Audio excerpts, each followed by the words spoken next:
In the early 1900s, outgoing mail that was sent from Ripley and other towns along the Ohio River had to be taken to the railroad in Kentucky. Boats were rowed across the river to a place where C&O railroad trains could pick it up.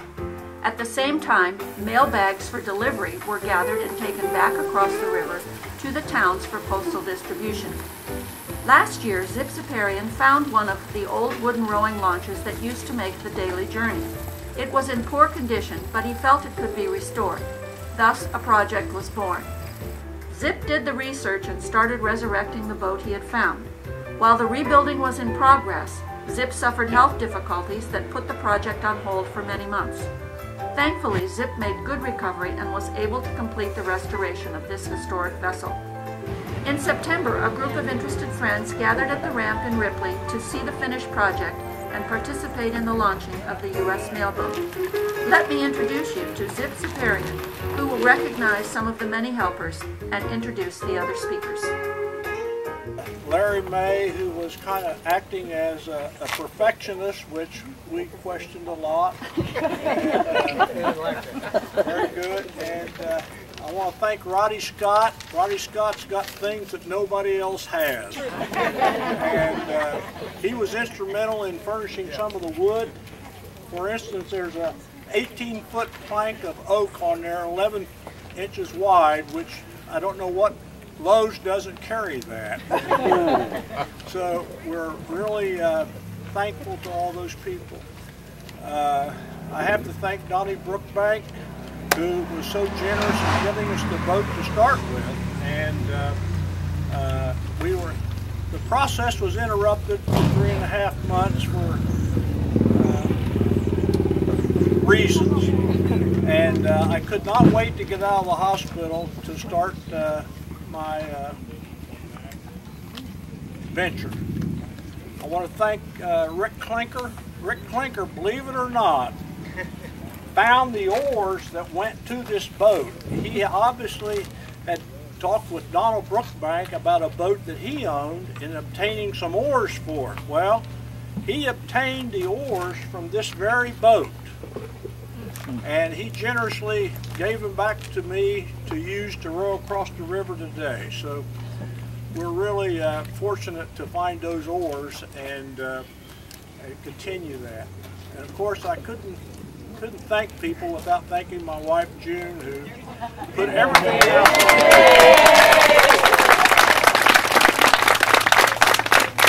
She cut the list down this long for me to go ahead and finish this boat, and I'm very appreciative and thankful. And there's been a lot of people involved in it, and I know I've missed some of them, but I've really had a good time, and this gathering is even more impressive. I thank you all for being here. So with that, I'd like to have Judge Zachman say a few words. Not too long ago, we got talking about stuff, and with Zip, a project may be delayed, but it's never denied. And that's exactly what we have here. This project is something that he felt strongly about, and he was going to see it through, and I can't help but believe that had a lot to do with his recovery. Obviously June had a lot more to do with it, but in the back of his mind he wanted to do this project, and we're grateful for that. I think it's interesting as we are by the river that as they row this boat across, I'm going to suspect a little bit, notwithstanding the power and strength of the oars persons, that boat's going to kind of want to drift home toward Higginsport. Just a little bit. It's going to want to go where it was. And it may be somewhere else, but its soul and heart is going to be in Higginsport. And the Brookbank family is honored by what they did, and Bob Carpenter's article recently in the Bee. I'm not going to really go through a lot of those details, but it had to do with people. And you know, we talk about the mail always getting through. It's not the mail that gets through, it's the people that get through. The mail's just a physical thing. It's the people that take the time and the effort to get it to the destination. And as we think about the river and we think about this whole community and both sides of the river, their ties to the river, I always used to think, and believe this still, there's something special about river people. And I think about the Brookbank family, and I think about what they did day in and day out. They wouldn't have thought that very special. They were river people, and they just got it done. Zip, you're a river person, and you're getting it done.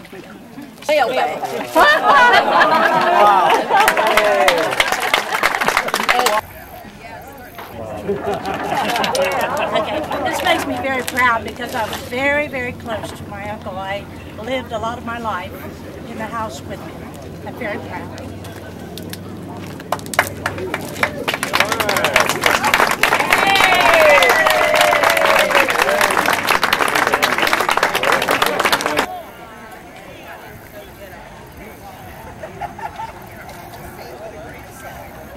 Yeah, nothing like a little pressure to back the trailer in.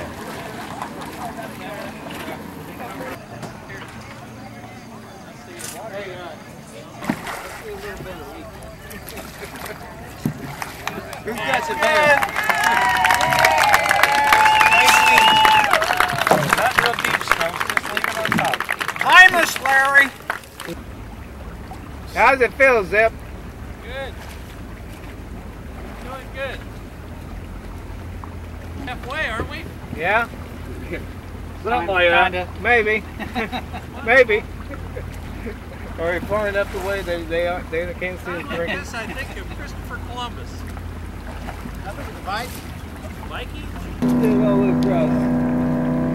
You made it more than halfway, Zip. Yeah, a lot more than halfway.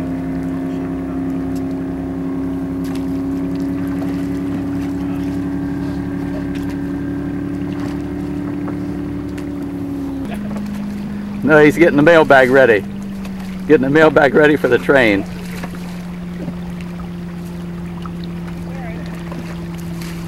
Oh, you got it.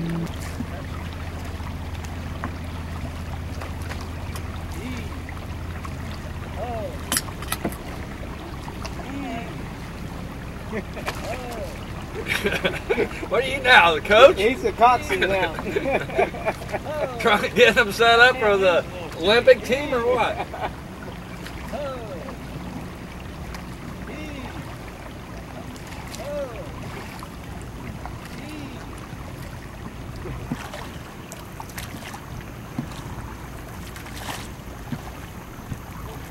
Alrighty.